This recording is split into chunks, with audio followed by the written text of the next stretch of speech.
معزز سامعین، خداوند یسوع میں آپ کی سلامتی چاہتے ہوئے ایک خیال آپ کے ساتھ شیئر کرنے کو ہوں۔ متی رسول کی معرفت یسوع المسیح کی خوشخبری یعنی انجیل 7 باب اس کی 6 آیت میں یوں درج ہے: پاک چیز کتوں کو نہ دو اور اپنے موتی سؤروں کے آگے نہ ڈالو، ایسا نہ ہو کہ وہ ان کو پاؤں تلے روندیں اور پلٹ کر تم کو پھاڑیں۔ دوسری طرف ارشاد اعظم میں ہمیں رنگ، نسل اور قوم سے بالا تر ہو کر تمام قوموں میں سب ساتھیوں میں انجیل کی منادی کرنے کا حکم ہے اور باپ، بیٹے اور روح القدس کے نام سے انہیں بپتسمہ دینا ہے۔ بظاہر متضاد یعنی ایک دوسرے کے خلاف نظر آنے والے حوالہ جات کو دیکھتے ہیں۔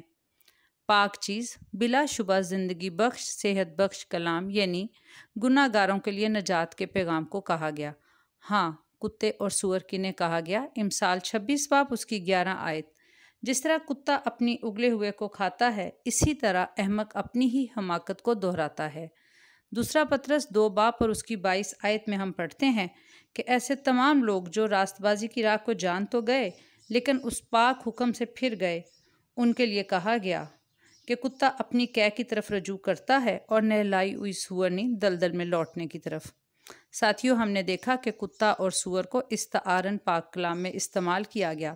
اور ایسے تمام لوگ جو اس کے فضل کو، اس پیغام کو اپنی زندگیوں میں قبول نہیں کرتے اور مسلسل انکار میں رہنا چاہتے ہیں،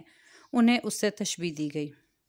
اگر ہم اسی حوالے کو یوں دیکھیں کہ متی 10 باب 14 آیت میں یہ بھی لکھا ہے کہ اگر کوئی تم کو قبول نہ کرے اور تمہاری باتیں نہ سنے تو اس گھر یا اس شہر سے نکلتے وقت اپنے پاؤں کی گرد چھاڑ دینا، یعنی اس کارآمد ہیومن ریسورس، اس پروڈکٹیو انرجی کو اسی جگہ پر مزید استعمال کرنے کی بجائے اپنی حدود کو بڑھایا جائے، نئے ایوینیوز تلاش کیے جائیں، وہ زمین جو زرخیز ہے اور خدا کے کلام کو قبول کرنے کے لیے تیار ہے، اس پر کام کیا جائے۔ میرے عزیز ساتھیوں، پاک چیز کتوں کو اور موتی سوروں کے آگے ڈالنے کو، اس کو اپنی نااہلی اور سست رویے کو جسٹیفائی کرنے کے لیے استعمال نہ کیا جائے، بلکہ جو ذمہ داری ہمیں سونپی گئی ہے، یعنی ہم نے اپنے پڑوسی سے اپنی مانند محبت رکھتے ہوئے بہترین چیز زندگی بخش، صحت بخش کلام جو ہمارے پاس ہے، نجات، امید، وہ دوسروں سے شیئر کرنی ہے۔ یہ ہماری ذمہ داری ہے، لیکن اس ذمہ داری کے نتیجے میں، اس پاک کلام کو سننے کے نتیجے میں ہمارے سامنے والے کا، ہمارے مد مقابل کا کیا رد عمل ہوگا، وہ کس طرح کے رویے کا مظاہرہ کرے گا، بے شک یہ ہماری ذمہ داری نہیں ہے۔ ہاں، روحانی شخص تمام باتوں کی پرکھ کر لیتا ہے، پہلا کرنتھیوں 2 باب اس کی 15-16 آیت، اور ایسی ہی پرکھ، ایسی ہی جانچ، ایسے ہی سمجھ کے بارے میں ہمیں اس حوالے میں آگاہ کیا گیا ہے۔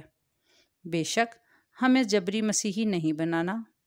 نہ ہی ہم خوشخبری کو لوگوں کو گھول کر پلا سکتے ہیں، لیکن یہ جانچ کرنا ہماری ذمہ داری ہے کہ کام بھی کرنا ہے، but how to handle rejection. آپ کے وقت کا شکریہ۔